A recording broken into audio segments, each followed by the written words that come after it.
সুপ্রিয় দর্শক, স্বাগত জানাচ্ছি বৈশাখী টেলিভিশনের অনুসন্ধানমূলক অনুষ্ঠান ক্রাইম অ্যান্ড ফলো আপে। আপনাদের সাথে আছি আমি জেউ জুবায়ের। দর্শক, বিলাসবহুল গয়নার জগতে এক পরিচিত নাম ডায়মন্ড ওয়ার্ল্ড, কিন্তু এই ঝলমলে ব্র্যান্ডের আড়ালে লুকিয়ে আছে শত শত কোটি টাকার দুর্নীতি, অর্থ পাচার এবং গ্রাহকদের সঙ্গে ভয়াবহ প্রতারণার তথ্য।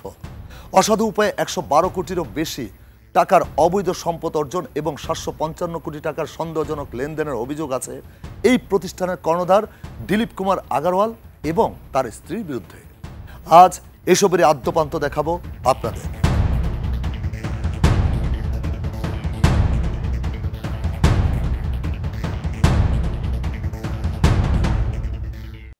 আচ্ছা, আমি যে ওনাকে জানিয়ে দিব না যে আপনি আসবেন, যে উনি ছুটিতে আছে, আমি ওনাকে পাঠিয়ে দিব। কে বলছিলেন ভাই? আমার নাম রাকেশ। ও আচ্ছা আচ্ছা, রাকেশ ভাই, আমি গতকালকে কি আপনার সাথে কথা বলে গিয়েছিলাম? হ্যাঁ হ্যাঁ। আচ্ছা, অফিসের কেউ কি আছে অথবা কারো নাম্বার কি আছে? কেউ কথা বলবে এই ব্যাপারে? আপনার নাম্বার পাঠিয়ে দিয়েছিলাম এই কর্তৃপক্ষের কাছে, তো এই অফিশিয়াল ভাবে জানাইছিলাম যে এটাই বলছি, তা বললো যে নো নিড, দরকার নেই।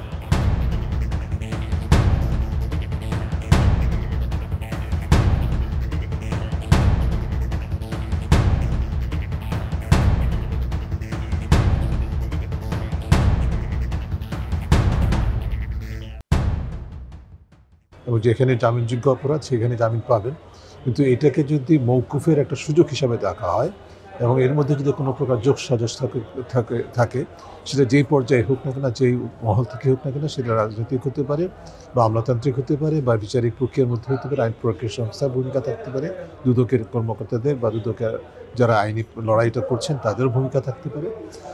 পুরো বিষয়ের মধ্যে যদি এরকম যোগসাজশ থাকে তাহলে সেটা এক ধরনের আরও অপরাধ হবে বলে আমি মনে করি।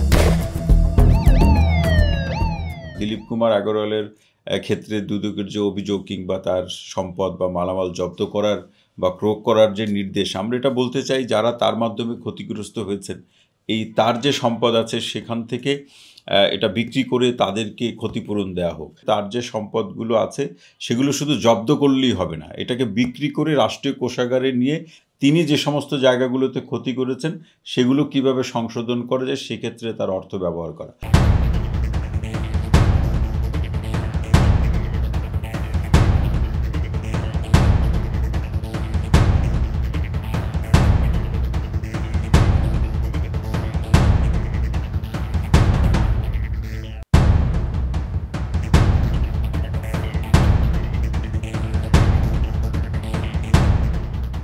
দুদকের তথ্য মতে দিলীপ কুমার আগারওয়াল অসাধু উপায়ে 112 কোটি 47 লাখ জ্ঞাত আয় বহির্ভূত সম্পদ অর্জন করেছেন। তার নামে থাকা 34টি ব্যাংক হিসাবে 755 কোটি 30 লাখ সন্দেহজনক লেনদেন শনাক্ত হয়েছে। তার স্ত্রী সবিতা আগারওয়ালও জ্ঞাত আয়ের উৎসের সঙ্গে অসঙ্গতিপূর্ণ 45 কোটি 70 লাখ টাকার সম্পদের মালিক।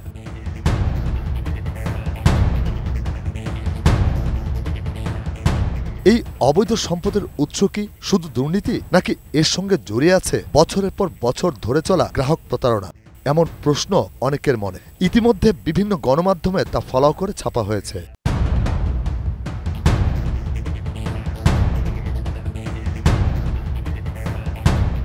তবে দুদক থেকে তথ্য মিললেও এ ব্যাপারে কারো বক্তব্য মেলেনি প্রতিবেদন প্রচার হওয়া পর্যন্ত। দর্শক, বিশ্বাসে মেলায় বস্তু, তর্কে বহুদূর। তবে এখানে আপনি বিশ্বাস করে ঠকেছেন, আপনার বিশ্বাসের সাথে প্রতারণা করা হয়েছে। কিভাবে ঠকেছেন চলুন দেখা যাক। সরকারি তথ্য অনুযায়ী ডায়মন্ড ওয়ার্ল্ড 2005 সালে প্রতিষ্ঠিত হলেও বাংলাদেশে প্রথম ডায়মন্ড আমদানি হয় 2007 সালে। অভিযোগ আছে আমদানি না করেও 1.5 দশক ধরে ডায়মন্ড ওয়ার্ল্ড ডায়মন্ডের নামে মোজানাইট বা জারকান পাথর বিক্রি করেছে, যা এক ধরনের কাজ। হীরার বদলে কাজ, এমন অভিযোগও উঠে আসে তাদের বিরুদ্ধে।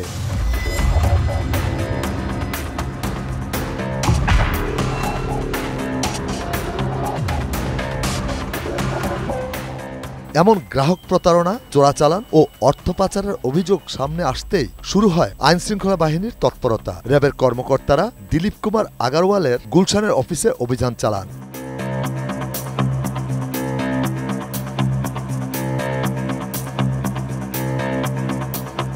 এসব অভিযোগের পাশাপাশি তাদের বিরুদ্ধে গুরুতর পদক্ষেপ নেয় পুলিশের অপরাধ তদন্ত বিভাগ সিআইডি। তারা ডায়মন্ড ওয়ার্ল্ড ও তার সাথে সংশ্লিষ্টদের বিরুদ্ধে মানি লন্ডারিং অনুসন্ধান শুরু করে। সিআইডির অনুসন্ধানে বেরিয়ে আসে আরও তথ্য। দিলীপ আগারওয়ালের বিরুদ্ধে বিদেশ থেকে চোরাচালানের মাধ্যমে স্বর্ণ ও হীরা আমদানির নামে বিদেশে অর্থ পাচার, দুবাই সিঙ্গাপুরে চোরাচালান সিন্ডিকেট নিয়ন্ত্রণ, কলকাতায় জুয়েলারি দোকান এবং মালয়েশিয়া, দুবাই ও কানাডায় অবৈধ সম্পদ অর্জনের প্রাথমিক অভিযোগ পাওয়া গেছে।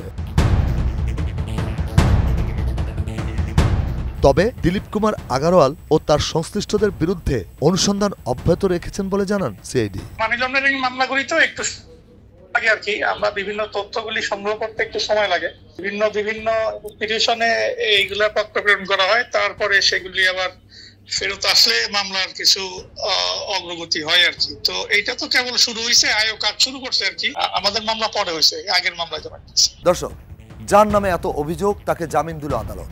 সাধারণ কোনো মানুষের পক্ষে এত অভিযোগে গ্রেফতার হলে এত সহসা জামিন পাওয়া কি সম্ভব? এই নিয়ে সংশ্লিষ্ট বিশেষজ্ঞরা বা কি ভাবছেন, চলুন দেখা যাক। দিলীপ কুমার আগারওয়াল বিগত আওয়ামী লীগের কেন্দ্রীয় শিল্প ও বাণিজ্য বিষয়ক উপকমিটির সদস্য ছিলেন। তিনি চুয়াডাঙ্গা 1 আসনে স্বতন্ত্র প্রার্থী হিসেবে নির্বাচনে অংশ নিয়েছিলেন। দিলীপ কুমার আগারওয়ালের বিরুদ্ধে দুদক সিআইডিতেই মামলা নয়, ডিএমপির গুলশান, উত্তরা, যাত্রাবাড়ি সহ বেশ কয়েকটি থানায় রয়েছে 8টি মামলা। সবচেয়ে চাঞ্চল্যকর তথ্য হল তিনি বৈষম্য বিরোধী ছাত্র আন্দোলনে ছাত্র হত্যা মামলারও আসামি। 2024 সালের 3 সেপ্টেম্বর র্যাব তাকে গ্রেফতার করে। তবে তিনি আদালত থেকে জামিন পান এবং 1 অক্টোবর তিনি কারাগার থেকে মুক্তি পান।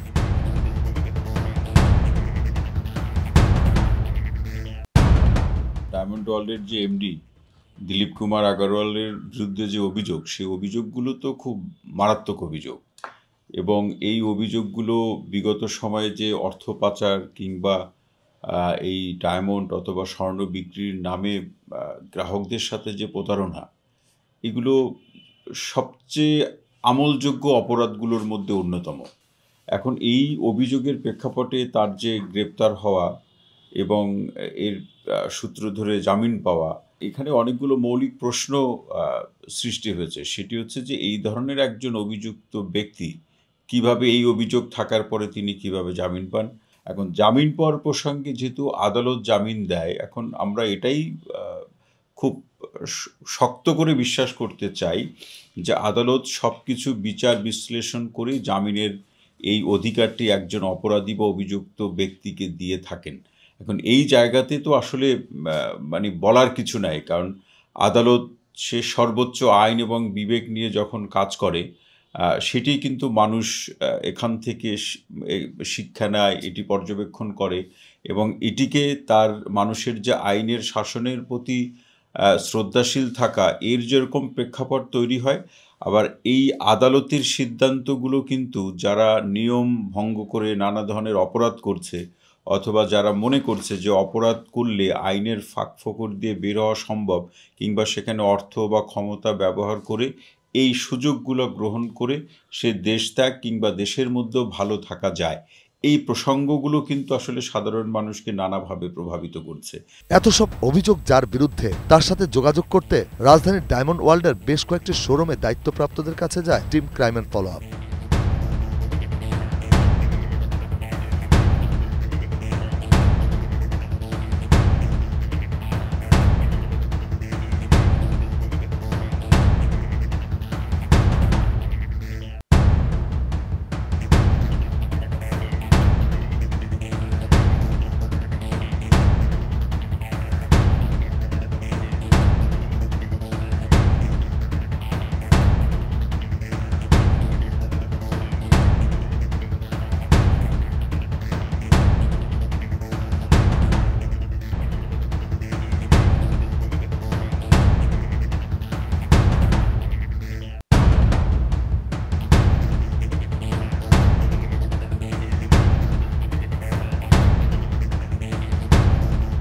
ওখানে গেছিল আপনাদের পিঙ্ক সিটির ওখানে, এরা বললো যে তাদের কথা মতো পরপর 2 দিন যোগাযোগের পর তৃতীয় দিন আমরা যোগাযোগ করি ডায়মন্ড ওয়ার্ল্ডের স্বত্বাধিকারী দিলীপ কুমার আগারওয়ালের গুলশান 1 নম্বর কার্যালয়ে।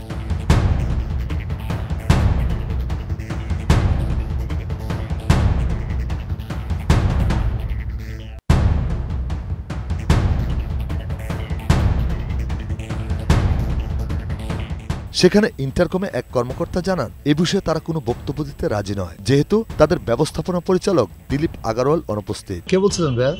আমার নাম রাকেশ। ও আচ্ছা আচ্ছা, রাকেশ ভাই, আমি গতকালকে কি আপনার সাথে কথা বলে গিয়েছিলাম? হ্যাঁ হ্যাঁ, আচ্ছা, অফিসের কেউ কি আছে অথবা কারো নাম্বার কি আছে, কেউ কথা বলবে এই ব্যাপারে? আপনার নাম্বার পাঠিয়ে দিয়েছিলাম এই কর্তৃপক্ষের কাছে, তো ওই অফিসিয়াল ভাবে জানাইছিলাম যে এটাই বলছি, তা বললো যে নো নিড, দরকার নেই।